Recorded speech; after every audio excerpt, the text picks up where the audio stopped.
আন্দোলনের মুখে চট করে দাবি মেনে নেওয়া কখনো কখনো বুমেরাং হয়।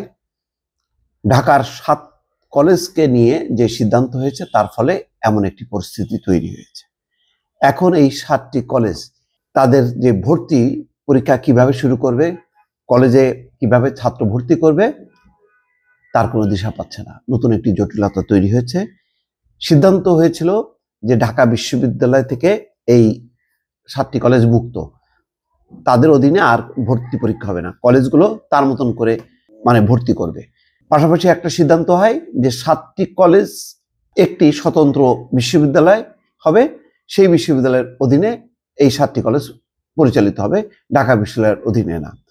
এখন নতুন বিশ্ববিদ্যালয় সেই কাঠামোটা কি, কবে তৈরি হবে, কবে সেই ভর্তি শুরু হবে তার কোনো দিশা নেই। অথচ সেশন কিন্তু শুরু হয়েছে, পরীক্ষা পাশ হয়েছে, এখন ভর্তির সময় এমন একটা সিদ্ধান্ত নেওয়া হলো যেখানে শিক্ষা মন্ত্রণালয় জানে না, ইউজিসি জানে না, অথচ ঢাকা বিশ্ববিদ্যালয় 7টা কলেজের সঙ্গে সিদ্ধান্ত নিয়ে ঢাকা বিশ্ববিদ্যালয়ের ভিসি ঘোষণা করলেন এই সিদ্ধান্ত, অর্থাৎ 7টা কলেজের প্রিন্সিপালের সাথে আলোচনা করে সিদ্ধান্ত নিলেন যে এখন থেকে স্ব কলেজ তার মতন করবে এবং এই 7টা কলেজ একটি স্বতন্ত্র বিশ্ববিদ্যালয়ের অধীনে পরিচালিত হবে।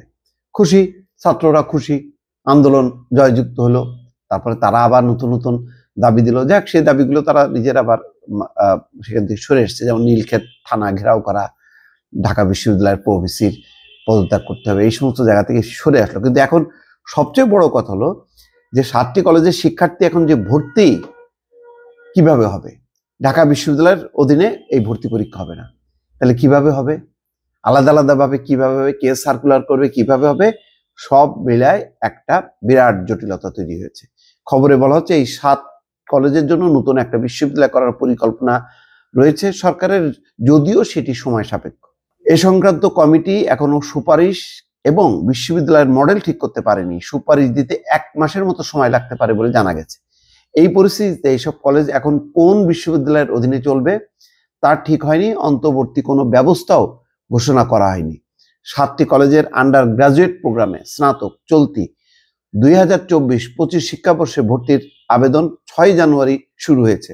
আগামী 12 ফেব্রুয়ারি পর্যন্ত তা চলার কথা। ভর্তি পরীক্ষা হওয়ার কথা ছিল আগামী এপ্রিলে। এখন এই 7 কলেজ সংক্রান্ত ঢাকা বিশ্ববিদ্যালয়ের অনলাইন ভর্তি কমিটির আহ্বায়ক অধ্যাপক ডক্টর মুস্তাফিজুর রহমান বলছেন, এখনো আবেদন গ্রহণ চলছে। আজ বুধবার এই নিয়ে একটি সভা হওয়ার কথা, সবাই যে সিদ্ধান্ত হবে সেই অনুযায়ী ব্যবস্থা নেওয়া হবে। এই সভায় যদি সিদ্ধান্ত হয় আবেদন সংক্রান্ত তথ্যাদি ও আবেদন ফি কলেজগুলোর অধ্যক্ষ বা দায়িত্বপ্রাপ্ত কারো কাছে দিতে হবে, তাহলে তা দিয়ে দেওয়া হবে। 2017 সালে এই হঠাৎ করেই, সেটাও আবার একটা হঠকারী সিদ্ধান্ত ছিল, 7টা কলেজকে অধিভুক্ত করা হয়। সেগুলো হচ্ছে ঢাকা কলেজ, ইডেন কলেজ, সরকারি শহীদ সোহরাওয়ার্দী কলেজ, কবি নজরুল ইসলাম কলেজ, বেগম বদরুন্নেসা সরকারি মহিলা কলেজ, সরকারি বাংলা কলেজ ও সরকারি তিতুমির কলেজ। এই কলেজে শিক্ষার্থীর সংখ্যা প্রায় 2 লাখ।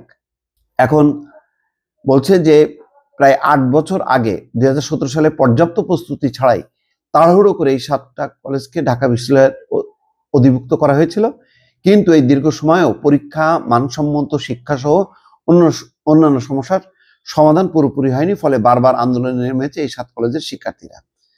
ওয়াহিদুদ্দিন মাহমুদ বলছেন যে ঢাকা বিশ্ববিদ্যালয় যে ঘোষণা দিয়েছে এটা তার সঙ্গে আলোচনা করে ঘোষণা দেওয়া হয়নি।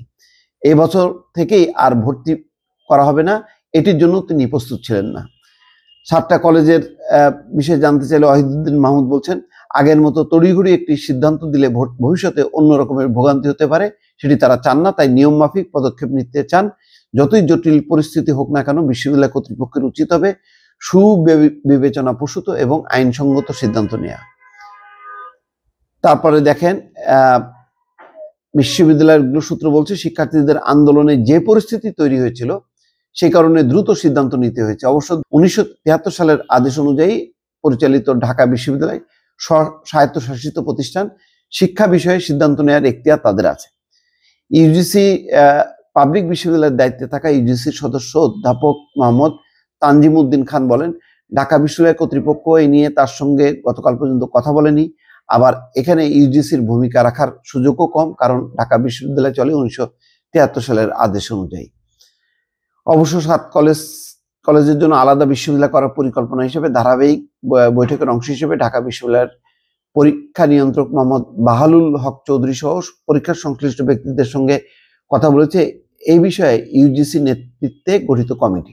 এই বৈঠকে 7 কলেজের পরীক্ষা সংক্রান্ত সমস্যা ও ভবিষ্যৎ সুপারিশ নিয়ে আলোচনা হয়েছে। যাক, এখন মোট কথা একটা জটিলতা তৈরি হলো। এখন এটা কখন কিভাবে দ্রুত শেষ করা যাবে, এটি হলো দেখার বিষয়। দর্শক ভালো থাকবেন, আল্লাহ হাফেজ।